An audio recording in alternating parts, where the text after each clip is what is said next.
Assalamualaikum warahmatullahi wabarakatuh.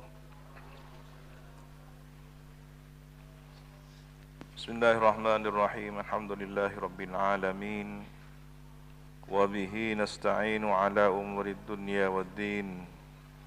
Wassalatu wassalamu ala ashrafil anbiya'i wal mursalin. Sayyidina Muhammad wa ala alihi wa sahbihi ajma'in. Qala rabbi shrah li sadri wa yassir li amri wahlul 'uqdatam min lisani yafqahu qawli, amma ba'du. Inna asdaqal hadithi kitabullah wa khairal hadi hadi sayyidina Muhammadin sallallahu alaihi wasallam wa syarral umuri muhdatsatuha wa kullu bid'atin dhalalah wa kullu dhalalatin finnar. Allahumma inni a'udzu bika an adilla aw udalla aw azilla aw uzalla aw adlima aw udlama aw ajhala aw yujhala alayya. Wa sallallahu ala sayyidina Muhammadin wa ala alihi wa sahbihi wa sallam.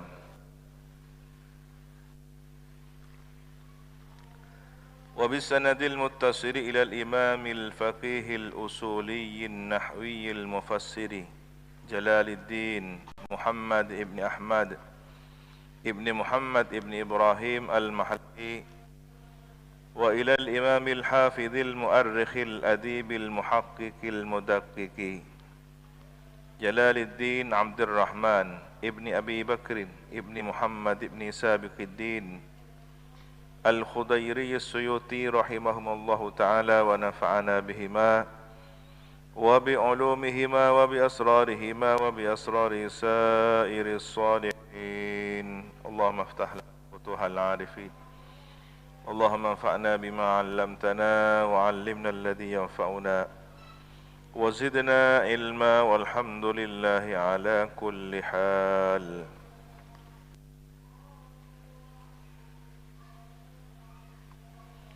Ila tafsiri qawlihi ta'ala wa mathalu kalimatin khabithatin kasyajaratin khabithatin ijtussat min fawqil ardi ma laha min qarar. Wa mathalu kalimatin khabithatin, dan perumpamaan kalimat yang buruk. Ia adapun kalimat khabitha, kalimat buruk itu, kalimatul kufri adalah kalimat kufur. Kasyajaratin khabithatin, bagaikan pohon yang buruk. Apa contohnya? Disebutkan, ditafsiri oleh Imam Jalaluddin Al-Mahalli, hiya al-hamdal, sejenis labu pahit. Labu pahit ya, rasanya itu biasanya kalau labu ini pohonnya apa? Menjalar di bawah tanah, di atas permukaan tanah begitu. Ustuk silat, ujtussat, ustuk silat, dicerabut seakar-akarnya, min fauqil ardi, dari permukaan tanah. Begitu ditarik ya, karena dia tumbuh di permukaan tanah, dicerabut seakarnya langsung dengan mudah terlepas. Malaha min qarar, tidak ada bagi syajarah khabitha itu min qarar, dari ketahanan, qarar tetap, ketetapan, mustaqar. Jadi tidak bertahan, tidak tetap, mudah, sangat mudah dicerabut dari akarnya. Wasabatin, tidak ada ketetapan, tidak bertahan tetap di atas tanah itu, sangat mudah sekali tercerabut. Kadzalika seperti hal demikian itulah kalimatul kufri, adapun kalimat kekufuran, la tsabata laha, tidak ada ketetapan, tidak bisa bertahan tetap, laha bagi kalimatul kufri, wala far'a, dan tidak ada dahan, cabang, ya, ranting yang menjulang, wala barakata, dan tidak ada keberkahan.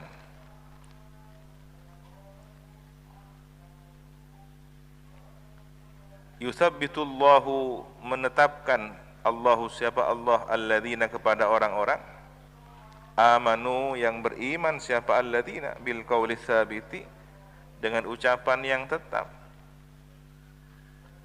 Ia adapun al qauli tsabit, kalimatut tauhid adalah kalimat tauhid. Fil hayatid dunya, di dalam kehidupan dunia, wa fil akhirati, dan di dalam kehidupan akhirat.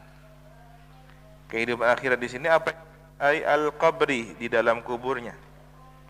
Lamma yas'aluhum, tatkala bertanya hum, kepada mereka, alladzina amanu, al malakani, siapa dua malaikat, Munkar dan Nakir, an rabbihim wa dinihim, tentang agama mereka dan tentang Tuhan mereka dan agama mereka, wa nabihim, dan nabi mereka, fayujibuna, maka kemudian menjawab siapa alladzina amanu bis-shawabi, dengan benar. Kama fi hadits syaikhaini, sebagaimana keterangan dalam hadis syaikhain. Nanti ketika orang sudah sampai pada dimensi alam barzah, akan teruji qaulis tsabit ini, ketetapan ucapannya. Maka sewaktu di dunia, kalau dia ahli, ya, dia ahli kalimat thayyibah, dan kalimat thayyibahnya ini mengakar seperti pohon yang thayyibah, syajarat thayyibah, ya, kokoh di dalam hatinya kalimat tauhid la ilaha illallah, ya, sampai pada alam kuburnya, dia akan mempertahankan kalimat, terus bertahan.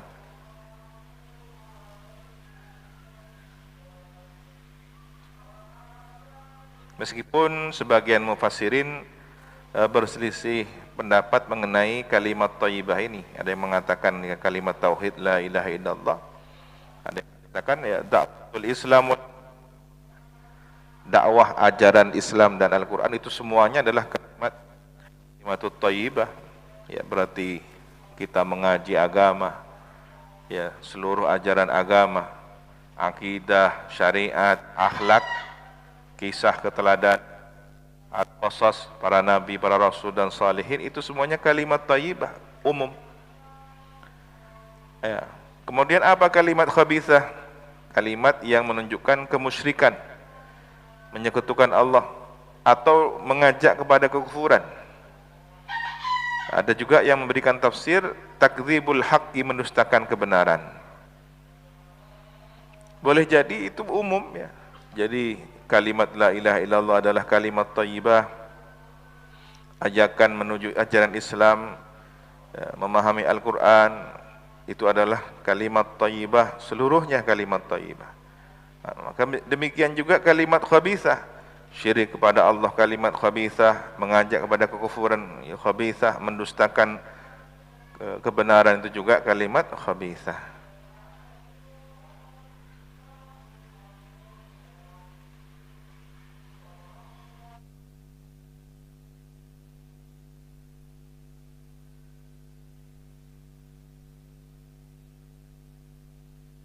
Dalam riwayat, nanti ketika seseorang sudah berada di alam kuburnya,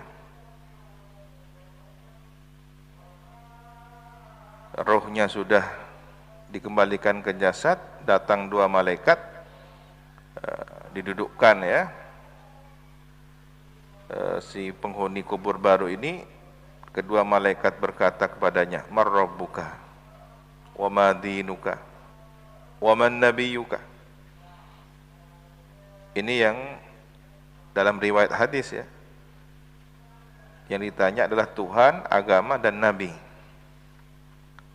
Ya, kemudian dari sejumlah keterangan lainnya dilengkapi. Wa ma imamuka wa man ikhwanuka, yang dalam tradisi kita menjadi talqin mayit itu. Apakah boleh mentalqin mayit? Ya, mereka yang kelompok ahli bid'ah, ahli membid'ahkan masalah ini, ya, dengan sangat tegas langsung membid'ahkan dan menyesatkan. Padahal ketika kita lihat rujukannya ada hadisnya. Bahkan di dalam redaksi talqin yang dibaca itu ada doa, ya, yusabbitullahu alladzina amanu bil qawli tsabiti, kemudian sabbatakallah bil qawli tsabit, sabbatakallah. Yang hadir ikut mengaminkan. Ya, orang mengantarkan jenazah saja suara kakinya didengar, yang itu tidak ada manfaatnya. Bagaimana dengan suara orang yang mendoakan? Dan doa itu bermanfaat, ya, baik ketika di dunia maupun sudah di akhirat. Terbukti bahwa doa untuk ahli kubur ada. Assalamualaikum ya ahlad diyar. Ini menunjukkan bahwa ada disyariatkannya mendoa ahli kubur. Kalau tidak manfaat, kenapa Nabi mencontohkan? Hampir setiap malam, ya, pada jam tertentu Nabi ziarah baqi. Jarak antara baqi dengan kediaman Nabi sangat dekat. Beliau punya jadwal khusus untuk ziarah baqi. Nah, ini menunjukkan bahwa menyampaikan salam, berdoa untuk para penghuni alam barzakh sesuatu yang memang disyariatkan, bukan bertentangan. Dan ajarannya termasuk doa di situ berarti bermanfaat. Mendoakan orang yang mati berarti sampai manfaatnya, kan begitu. Jadi jelas ini ada dalilnya.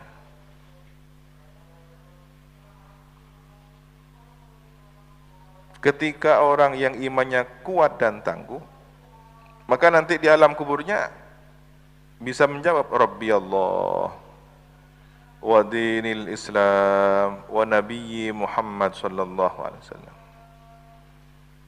Kemudian ada suara dari langit, Shadaqa abdi, benar hambaku. Nah, itulah makna dari yusabbitullahu alladhina amanu bil qawli tsabit.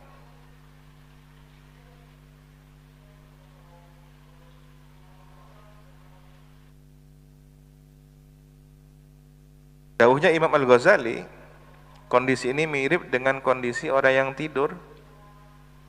Orang tidur, kalau dia selamanya jaga, seringkali berzikir, seringkali membaca thayyibah, dari tidur, terbangun dari tidur, sadar begitu, maka yang akan teringat adalah kalimat thayyibah. Subhanallah, astagfirullah, astagfirullah, ya. Kalau dia mimpi indah, alhamdulillah, bahkan doa, ya, alhamdulillahilladzi ahyana ba'dama matana. Nah, ini diumpamakan mimpi adalah saudara kecil kematian. Kalau ingin mengetahui gambaran kematian, belajarlah kepada tidur. Kondisi gambaran kecil dari kematian.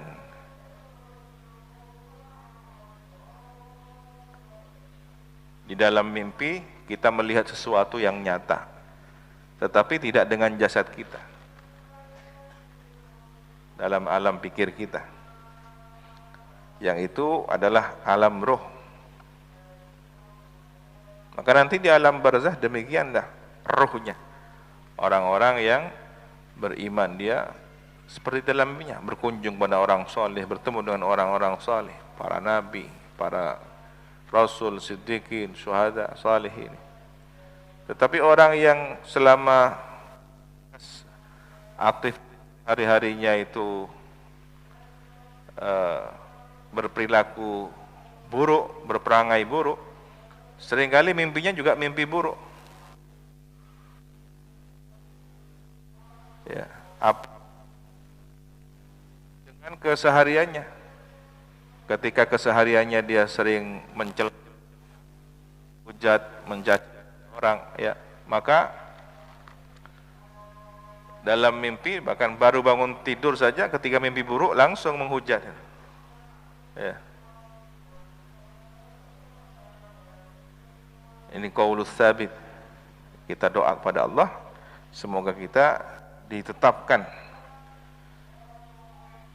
kelak pada saat yang tersulit itu untuk mengucapkan al-qaulus tsabit la ilaha illallah. Bisa menjawab man rabbuka rabbi Allah wa ma dinuka dini al-islam wa man nabiyuka nabi Muhammad sallallahu alaihi wasallam. Bahkan sosok gambaran nabi dihadirkan, ditanya man hadzal rajul, siapakah orang ini? Kalau dia orang beriman, diberi ketetapan hati qaulus tsabit ini, dia akan menjawab meskipun tidak pernah bersuah bernabi, kenal dengan keimanannya, ada Nabi Muhammad Rasulullah.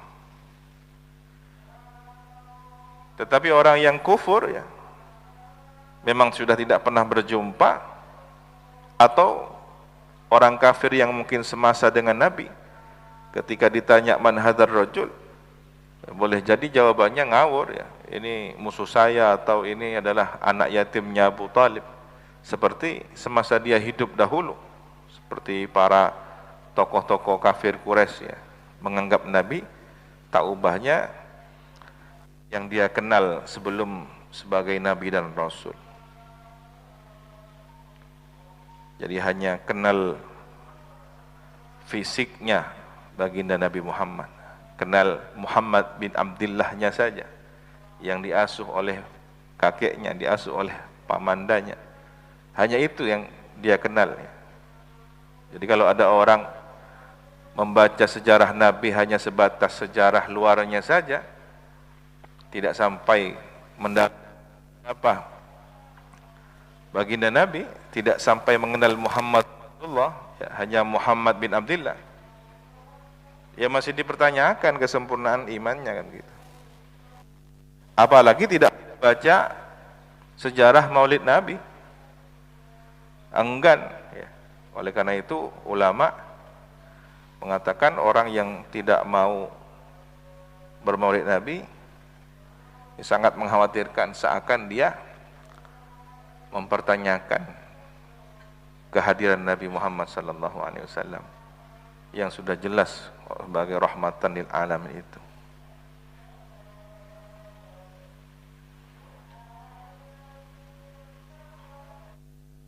Hati-hati ada kalimat, ya, apa pentingnya memperingati Maulid Nabi? Ini bisa arahnya nanti. Apa pentingnya menghormat sejarah Nabi? Apa pentingnya menghormat sosok baginda Nabi? Karena inti dari Maulid Nabi adalah membaca sirah nabawiyah. Nah, kalau kemudian ada acara kegiatan yang di luar tuntunan ajaran Nabi, nempel, ya, kotoran nempel yang harus dibersihkan. Jangan salahkan Maulid Nabinya karena ada ikhtilaf yang mengarah kepada hal yang tidak baik, ya. Kemudian rangkaian acaranya dirangkai dengan acara-acara yang sangat tidak islami, itu sebutlah sebagai kasuistik oknum yang mengadakan kegiatan itu. Jangan kemudian gebiah uyah semuanya disesatkan. Tapi ada yang memang menyatakan dalam bentuk apapun Maulid Nabi bid'ahnya bid'ah dhalalah. Tetapi memperingati, membaca biografi syekhnya sendiri tidak masalah. Mengadakan haul tidak mau. Tapi kalau kemudian usbu' Syekh Fulan, usbu' ya, atau pekan, acara pekan ya, karena ada istilahnya akhir pekan, kemudian pekan raya, ya itu dalam acara pekan wafatnya Syekh Fulan. Di sana diletakkan museum benda-benda yang ada hubungnya dengan sosok yang dikagumi ini, bolpennya, kacamatanya, arlojinya, semua yang ada hubungannya dengan sosok yang diidolakan ini. Apa bedanya? Di sebuah mathaf museum ada rambut Nabi, ada perisai Nabi, ada. Ini sejarah kan gitu.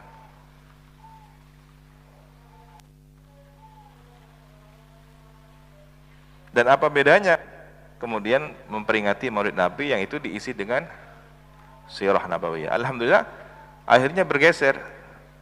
Orang yang keilmuannya di antara mereka, para ulama mereka, insaf. Ketika berbagai negara di bulan Rabiul Awal, bulan Maulid Nabi, merayakan peringatan Maulid Nabi ya, dengan berbagai kebudayaan dan kearifan lokalnya, maka di suatu negara beberapa tahun terakhir berubah ya, walaupun tidak mengatakan peringatan Maulid Nabi, tapi dia sebut Mu'tamirah Nabawiyah misalkan. Isinya apa? Isinya membaca manakib atau sejarah kelahiran baginda Nabi dari lahir sampai wafat. Ini kan sudah satu tujuan. Apa bedanya dengan Maulid At-Tibai, Al-Barzanji? Ya, kemudian ceramahnya diselingi dengan nasyid, dengan qasaid. Apa bedanya kita baca lantunan qasaid satu rangkaian dengan Barzanji, satu rangkaian dengan Tiba? Ya. Jadi sebenarnya sudah banyak perubahan. Umat ini sudah bisa satu arah tujuan ya. Yang semula gontok-gontokan, semula saling berdebat, hal-hal yang masih bisa ditemukan kata sepakatnya. Alhamdulillah perlahan sudah mulai ada buahnya. Tetapi ada orang yang tidak menginginkan umat Islam bersatu ya. Saya termasuk orang yang tidak sepakat, siapapun pelakunya, ketika ada orang ceramah, Ustadz Fulan, Kiai Fulan ceramah, pendapat dia dengan pendapat Kiai satunya, Ustadz ini dengan Ustadz itu kontra, tapi di majelis yang berbeda. Nah, kemudian dikumpulkan dalam satu video, misalkan satu postingan video, bahkan fotonya dihadap-hadapkan begitu ya, dia lagi ceramah semangat begini-begini, diambil. Yang satunya juga lagi begini-begini, dia ambil, seolah saling serang begini. Padahal ini forum lain, majelis lain, tapi kemudian digabung dengan rekayasa gambar. Orang yang melihatnya tertarik untuk membuka itu, isinya ya yang saling kontradiktif. Padahal kedua orang ini tidak pernah bertemu dalam satu majelis, tidak pernah berdiskusi dalam satu majelis. Ini provokatif. Ya, alangkah baiknya hal-hal yang masih bisa didiskusikan, sediakan diskusi yang ilmiah. Kitab, kami bawa kitab, hujahnya ini. Kita sama-sama buka referensi. Anda membaca hadis Sahih Bukhari Muslim, kita juga sedang membacanya. Ya, ketika kita sedang menyampaikan kajian ilmiahnya, ya, Anda harus mendengarkan. Lalu kesimpulan akhir masing-masing. Apakah saya sependapat dengan Anda, ataukah Anda sependapat dengan saya, atau masing-masing kita tidak sama sepakat karena punya pendapatnya sendiri-sendiri. Selesai, itu ilmiah. Jadi tidak pernah bertemu, dipertemukan di dunia maya, seakan bertarung ya. Yang ketika bertemu belum tentu seperti itu, karena mungkin ahlul ilmi pandai menjaga adab etika berilmu kan gitu. Nah, ini zaman sudah seperti ini sekarang fitnahnya. Semoga kita semua selamat. Dan jangan sampai santri Sukoharjo ya, terutama para alumni yang gemar beraktivitas di dunia medsos, menjadi pelaku semacam ini. Anda nanti termasuk orang yang memprovokasi timbulnya suatu fitnah. Kalau sudah fitnah terjadi, sulit untuk mengelak, menghindar. Ya, semoga kita diselamatkan dari fitnah. Jadi gambaran perumpamaan kalimat khabithah seperti pohon atau buah labu pahit, ya, yang pohonnya seperti menjalar itu di atas permukaan tanah. Ketika dicerabut sangat mudah lepas. Berbeda dengan kalimat tauhid, ya yusabbitullahu alladhina amanu bil qawli tsabiti fil hayatid dunya wa fil akhirah. Wa yudillullahu al-zalimina, dan menyesatkan. Yudillu, dan menyesatkan. Allahu, siapa Allah, al-zalimina, kepada orang-orang yang aniaya. Siapa al-zalimin di sini? Al-kufar, orang-orang kafir. Fala yahtadun, maka mereka tidak mendapatkan hidayah. Lil jawabi, untuk menjawab, bisawabi, dengan benar. Ya, meskipun di dunianya hafal, ya, karena dia ahlul ilmi, mempelajari ilmu-ilmu keislaman, Islamologi, ya. Ada orang non Islam mempelajari Islam, Islamologi. Ada orang Muslim, orang Islam mempelajari agama lain, maka disebut kajian. Kalau itu Kristen, Kristologi, kan gitu. Nah, mungkin ada orang non Muslim sudah belajar Islam dengan baik, dia fasih melafadzkan bahwa ada hadis nanti di alam akhirat akan ditanya man rabbuka wa ma dinuka wa man nabiyuka. Dia bisa meniru-niru dengan kefasihannya, Rabbi Allah, dinil Islam, Nabi Muhammad sallallahu alaihi wasallam. Tapi ketika nanti mati bertemu dengan malaikat Munkar Nakir ini, tergagap-gagap mulutnya, ya, bahkan gemetaran sekujur tubuhnya, sehingga dia tidak dapat hidayah untuk menjawab dengan benar. Bal yaqulun, bahkan berkata mereka orang kufar ini, la nadri, kami tidak tahu. Man rabbuka, la nadri, siapa Tuhanmu? Saya tidak tahu. Wa ma dinuka, apa agamamu? La nadri, tidak tahu juga. Kebingungan. Wa ma nabiyuka, siapa nabimu? La nadri, begitu jawabannya, sebagaimana keterangan fil hadis, dalam hadis. Wa yaf'alullahu ma yasha', dan berbuat Allahu, siapa Allah, ma, kepada suatu yasha', yang berkehendak, siapa Allah. Orang beriman mau diberikan pahala kebaikan, ya, ditempatkan di surganya, terserah Allah, keadilan Allah. Dan orang-orang kafir itu ditempatkan di neraka, terserah Allah, kehendak Allah, keadilan Allah. Alam tara ila alladhina baddalu ni'matallah, al-ayah. Shadaqallahul azim. Wallahu subhanahu wa ta'ala alam bissawab.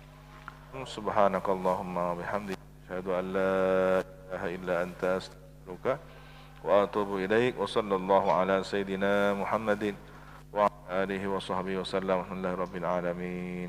Assalamualaikum warahmatullahi wabarakatuh.